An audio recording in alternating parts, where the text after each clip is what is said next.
Hello friends, welcome back to our channel. Ayyanar துணிலா upcoming review பார்க்கலாம். இங்கே பார்த்தீங்கன்னா, நிலாவுக்கு அடிப்பட்டதும் இவங்க கொஞ்சம் ஹெல்ப் பண்ணுறாங்களா சோழன். அதை பார்த்துட்டு வந்து அவங்களுக்கு வந்து மனசு வந்து இறங்குது.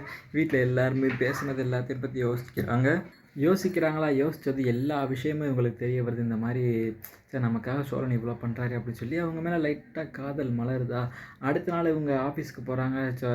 கிளம்பிட்டு இருக்காங்களா. அப்போதைக்கு சோழன் பார்த்துட்டு, என்ன கை எப்படி இருக்குது, பரவாயில்லையா, இப்போ கொஞ்சம் மருந்து போடலாமா அப்படிங்கிறப்போ, இல்லை இல்லை பரவாயில்ல, இப்போ சரியாயிடுச்சு, கொஞ்சம் பார்த்துக்கங்க, நானே உங்களை இந்த காரில் வந்து விட்டுறேன், நீங்கள் ஸ்கூட்டர்லாம் போக வேணாம், பார்த்துக்கிறேன் அப்படின்னு சொல்லி காரில் அவரே கொண்டு போய் விட்டுறாங்களே.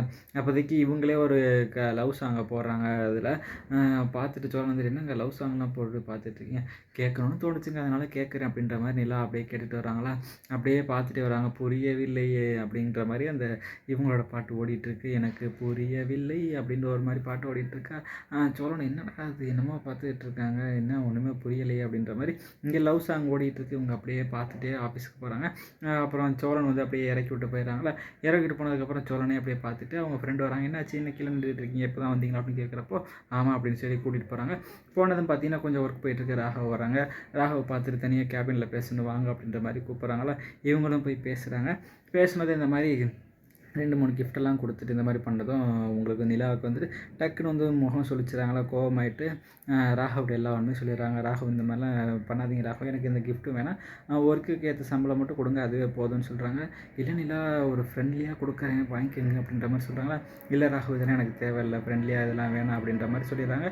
அடுத்து இங்கிட்டு போனதுக்கப்புறம் பார்த்தீங்கன்னா கொஞ்ச நேரம் கழிச்சு இந்த மாதிரி இங்கே இருந்தால் சரிப்பட்டு வராது, தேவையில்லாத பிரச்சனை தான் வரும்னு சொல்லிட்டு ரிசைனிங் லெட்டர் கொடுத்துட்டு ராகவ்ட போய் கொடுக்குறாங்க. என்ன நிலா அது அப்படின்னு கேட்குறாங்க. படித்து பாருங்கள் என்னோட ரிசைனிங் லெட்டர் அப்படிங்கிற மாதிரி சொல்கிறாங்களா. என்ன நிலா ஆச்சு, எதுக்கு ரிசைன் பண்ணுறீங்க அப்படின்னு சொல்கிறப்போ, இல்லை ராகவ் இது சரிப்பட்டு வராது அப்படின்ற மாதிரி சொல்லிட்டு இருக்காங்க. என்ன நிலா ஆச்சு அப்படிங்கிறப்போ, இல்லை எனக்கு ஆல்ரெடி மேரேஜ் ஆகிடுச்சு, சோழன் தான் என்னோட ஹஸ்பண்ட் அப்படின்னு சொன்னதும் அவங்க டக்குன்னு சஞ்சய்க்கு வந்துட்டு ராகவுக்கு வந்துட்டு தூக்கி வாரி போட்டுருக்கு. என்னடா அது இப்படிங்கிற மாதிரி சொல்கிறாங்களே அப்படின்ற மாதிரி பார்க்குறாங்க. என்ன நிலா சொல்கிறீங்க, ஆமாம் சோழன் தான் என்னோடய ஹஸ்பண்டு, நீங்கள் என்ன இன்டென்ட்டில் இது மாதிரிலாம் பண்ணுறீங்கன்னு எனக்கு தெரியுது, என்னால் கொஞ்சம் அதை வந்து அவாய்ட் பண்ண முடியல, உண்மையை சொல்ல முடியல, நீங்கள் இந்த மாதிரி பண்ணிகிட்ருக்கீங்க, அதனால தான் நான் ரிசைன் பண்ணிட்டு போகலான்ட்டு இருந்தேன், நீங்கள் கேட்டது தான் எல்லா விஷயத்தையும் சொன்னேன் அப்படிங்கிற மாதிரி எல்லாரும் சொன்னால் ராகவ் வந்து கொஞ்சம் மனசு உடஞ்சி போயிடுறாங்களா.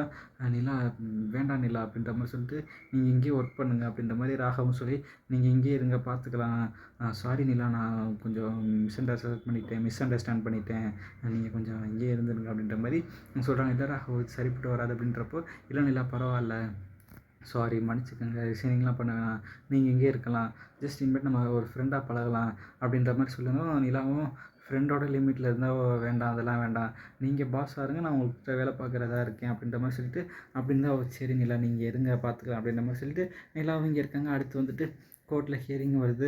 எல்லா விஷயத்தையும் சொல்கிறாங்க. இந்த மாதிரி வந்துட்டு, இல்லை எனக்கு சோழனோட வாழ தான் விருப்பம் அப்படின்ற மாதிரி எல்லா விஷயத்தையும் சொல்கிறாங்க. சோழனுக்கு இங்கே வந்துட்டு பார்த்தீங்கன்னா சந்தோஷம். என்னடா இது இப்படின்ற மாதிரி சொல்கிறாங்களே அப்படின்ற மாதிரி ரொம்ப சந்தோஷத்தில் குச்சிட்டுருக்காங்க. இந்த மாதிரி படம் நல்லாயிருக்கும், இப்படி படம் நல்லா இருந்தால் எப்படி இருக்குன்னு கமெண்ட்டில் சொல்லிட்டு போங்க. ஓகே ஃப்ரெண்ட்ஸ், இந்த வீடியோ பிடிச்சா மறக்காமல் லைக் பண்ணி ஷேர் பண்ணி சப்ஸ்கிரைப் பண்ணிடுங்க. Thank you friends.